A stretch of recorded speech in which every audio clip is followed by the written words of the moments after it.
Start. నమస్తే friends, నా పేరు Polaraj Tentu. Railway exams prepare అవుతున్న యాస్పిరెంట్స్ అందరికీ కామన్గా ఫేస్ చేసే డిఫికల్టీ ఏంటంటే టెస్ట్ సిరీస్ అటెంప్ట్ చేసినప్పుడు చాలామందికి తక్కువ మార్క్స్ రావడం, దానివల్ల డిసప్పాయింట్ అయ్యి ఒక 4-5 డేస్ మళ్ళీ చదవలేకపోవడం, ఇవి కామన్గా జరుగుతున్నాయి చాలామందికి. సో అందుకే ఈ వీడియోలో మనం టెస్ట్ సిరీస్ని అసలు ఎలా అనాలిసిస్ చేయాలి, దాని పర్పస్ ఏంటి, దాని గురించి డిస్కస్ చేద్దాం. సో ఈ టెస్ట్ సిరీస్ అనేది మెయిన్గా దేనికోసం అంటే నేను 5 పాయింట్స్ వైజ్ చెప్తాను. ఫస్ట్ పాయింట్ అనేది టైం మేనేజ్మెంట్. మనం టెస్ట్ సిరీస్ రాసే దేనికంటే మనం టైం ఎలా మేనేజ్ చేయగలుగుతున్నాం. మనము ఒరిజినల్గా మెయిన్ ఎగ్జామ్లో రాసేటప్పుడు చాలాసార్లు మనం డైరెక్ట్గా అటెంప్ట్ చేసే వాళ్ళకి ఫేస్ చేసేది ఏంటంటే టైం సరిపోదు. అందుకని మనము ముందు టెస్ట్ సిరీస్ రాస్తున్నాడు ఆ టైంని ఎలా మేనేజ్ చేసుకోవాలి, విత్ ఇన్ టైంలో అన్ని క్వశ్చన్స్ ఎలా అటెంప్ట్ చేయాలి. సో ఇది మనము ఈ టెస్ట్ సిరీస్ రాసేటప్పుడు నేర్చుకోవాల్సింది. ఫస్ట్ ఏంటంటే మనం పూర్తిగా టైము యూటిలైజ్ చేస్తున్నామా లేదా. కొన్నిసార్లు మనం పేపర్ ఈజీగా ఉందనుకోండి, సపోజ్ టాపిక్ వైజ్ మీరు టెస్ట్ రాస్తున్నారు, పేపర్ ఈజీగా ఉన్నప్పుడు ఫాస్ట్గా 5 మినిట్స్లో రాసేసి సబ్మిట్ చేసేస్తారు. సో అది కూడా రాంగే. సో పూర్తి టైము కంప్లీట్గా మనం టెస్ట్ అనేది అటెంప్ట్ చేయాలి. ఒకవేళ మీరు ఎర్లీగా అన్ని క్వశ్చన్స్ అటెంప్ట్ చేస్తే ఎగైన్ వాటిలన్నింటిని కూడా మళ్ళీ రిఫర్ చేసుకోవాలి. సో ఇది హ్యాబిట్గా అలవాటు చేసుకోవాలి. సో ఫస్ట్ ఏంటంటే టైం మేనేజ్మెంట్. టైం ఒకవేళ ఇన్ టైంలో అయిపోయినా కానీ ఆ ఎక్స్ట్రా టైంని కూడా మనం రిఫర్ చేయడానికి వాడుకోవాలి. రెండో పాయింట్, విత్ ఇన్ టైంలో మనం ఎగ్జామ్ అటెంప్ట్ చేయగలుగుతున్నామా లేదా. సో అది కూడా ఇంపార్టెంట్. సో మెయిన్గా అయితే టెస్ట్ సిరీస్ అనేది టైం మేనేజ్మెంట్ చేయడానికి. సో రెండోది యాక్యురసీ.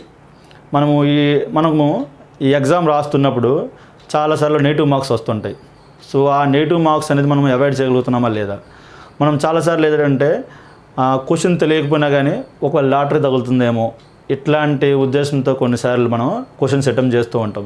సో ఇలా లాటరీ అటెంప్ట్ చేసే ఈ టెంప్టేషన్ మనం పోగొట్టుకోవడం కోసం మనకి టెస్ట్ సిరీస్ అనేది యూజ్ అవుతుంది.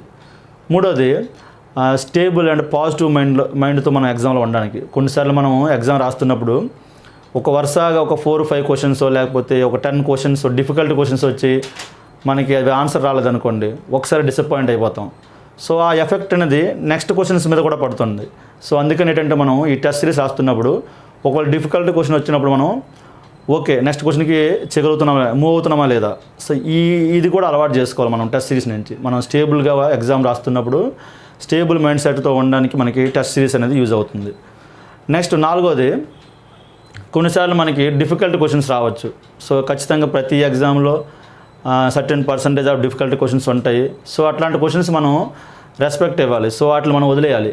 ఇగోకపోయి ఈ క్వశ్చన్ నేను ఖచ్చితంగా రావాల్సిందే, దాని దగ్గర ఒక 10 మినిట్స్ 15 మినిట్స్ స్పెండ్ చేయడం.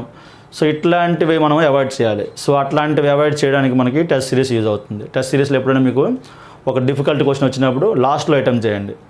సో అలా దాన్ని సాల్వ్ చేసుకుంటూ కూర్చుంటే మనకి చాలా టైం వేస్ట్ అవుతుంది. అలాగే 5th పాయింట్ అనేది రాంగ్ క్వశ్చన్స్ మనం పెడుతున్నప్పుడు వాటి అనాలిసిస్ చేయడం. టెస్ట్ సిరీస్ అయిపోయిన తర్వాత ఈ అనాలిసిస్ అనేది మనకి ఇంపార్టెంట్. సో మనం రాంగ్ క్వశ్చన్స్ అటెంప్ట్ చేసినప్పుడు మనం ఫస్ట్ వేసుకోవాల్సిన క్వశ్చన్ ఏంటంటే ఈ టాపిక్ నేను కవర్ చేశానా లేదా. ఒకవేళ మీరు టాపిక్ కవర్ చేసినా కానీ రాంగ్ పెట్టారంటే మనకి ప్రాపర్గా రివిజన్ లేదని అర్థం. సో ప్రాపర్ రివిజన్ అనేది అవసరం అవుతుంది. లేదు ఏదైనా ఒక న్యూమరికల్ క్వశ్చన్ మీరు రాంగ్ పెట్టారు అంటే ఏ కారణంతో రాంగ్ పెట్టారు, ఒకవేళ ఫార్ములా తప్పు పెట్టారా, లేకపోతే క్యాలిక్యులేషన్ రాంగ్ చేశారా. సో ఇట్లాంటి అనాలిసిస్ అనేది మనం టెస్ట్ సిరీస్ మనం అటెంప్ట్ చేసిన తర్వాత ఈ అనాలిసిస్ కూడా మనం చేసుకోవాలి. సో బెటర్ అంటే టెస్ట్ సిరీస్ మనం అటెంప్ట్ చేసిన తర్వాత సపోజ్ ఒక 5 క్వశ్చన్స్ రాంగ్ వచ్చాయనుకోండి, అలా అన్ని టెస్ట్ సిరీస్లో వచ్చిన రాంగ్ క్వశ్చన్స్ అన్నీ కూడా ఒక దగ్గర రాసుకోండి, లేకపోతే ఆ నెంబర్స్ అయినా రాసుకోండి. ఇలా సపోజ్ ఒక సబ్జెక్ట్ ఫర్ ఎగ్జాంపుల్ కెమిస్ట్రీ తీసుకున్నారనుకోండి, అన్ని టాపిక్ వైజ్ టెస్టులు మీరు అటెంప్ట్ చేసిన తర్వాత మొత్తం కలిపి ఒక 50 రాంగ్ క్వశ్చన్స్ వచ్చాయనుకోండి, ఆ 50 కూడా 1 or 2 టైమ్స్ మీరు సాల్వ్ చేస్తే మీకు మ్యాక్సిమం ఈ రాంగ్ క్వశ్చన్స్ అన్నీ కూడా మనం నేర్చుకోవచ్చు. సో ఇలా మీకు ఈ టైం మేనేజ్మెంటు, యాక్యురసీ, స్టేబుల్గా ఎగ్జామ్ మనం అటెంప్ట్ చేస్తున్నప్పుడు ఉండడం ఎలా, అలాగే రాంగ్ క్వశ్చన్స్ని లాటరీ లేకుండా ఈ టెంప్టేషన్ అవాయిడ్ చేయడం ఎలా, ఇట్లాంటివి నేర్చుకోవడానికే మీకు టెస్ట్ సిరీస్ యూజ్ అవుద్ది. అంతే తప్ప మీకు టెస్ట్ సిరీస్లో ఎక్కువ మార్క్స్ వచ్చినప్పుడు ఎక్కువ మార్క్స్ వచ్చినా తక్కువ మార్క్స్ వచ్చినా it doesn't matter. Test series అనేది కంటిన్యూస్గా మనము ఆ టెస్ట్ సిరీస్ అటెంప్ట్ చేస్తున్నప్పుడు ఇంప్రూవ్మెంట్ చేసుకుంటూ ఉండాలి. మీకు తక్కువ మార్కులు వచ్చినా ప్రాబ్లం లేదు, ఎందుకంటే టెస్ట్ సిరీస్లో వచ్చిన మార్క్స్ అనేవి ఫైనల్ ఎగ్జామ్లో వచ్చిన మార్క్స్ యొక్క రిఫ్లెక్షన్ ఏం కాదు. ఇప్పుడు ఇక్కడ ఎక్కువ మార్క్స్ మీకు వచ్చినంత మాత్రాన ఫైనల్ ఎగ్జామ్లో ఎక్కువ మార్కులు రావాలని రూల్ ఏం లేదు, లేదా టెస్ట్ సిరీస్లో తక్కువ మార్క్స్ వచ్చినంత మాత్రాన ఫైనల్ ఎగ్జామ్లోనే తక్కువ మార్క్స్ వస్తాయని అనుకోవడం కూడా పొరపాటు. సో టెస్ట్ సిరీస్లో ఏంటంటే మనం చేస్తున్న రాంగ్స్ అనేవి ఇంప్రూవ్మెంట్ చేసుకొని ఫర్దర్ ఈ మిస్టేక్స్ అనేది ఫైనల్ ఎగ్జామ్లో రిపీట్ చేయకూడదు. సో అందరూ కూడా టెస్ట్ సిరీస్ తక్కువ మార్క్స్ వచ్చినా కానీ డిసప్పాయింట్ అవ్వకండి. డెఫినెట్గా ఏమేమి తప్పులు చేస్తున్నామో అవి ఇంప్రూవ్ చేసుకుంటే ఖచ్చితంగా మెయిన్ ఎగ్జామ్లో మంచి మార్క్స్ వస్తాయి. ఆల్ ది బెస్ట్ ఫ్రెండ్స్, బాగా ప్రిపేర్ అవ్వండి. Thank you.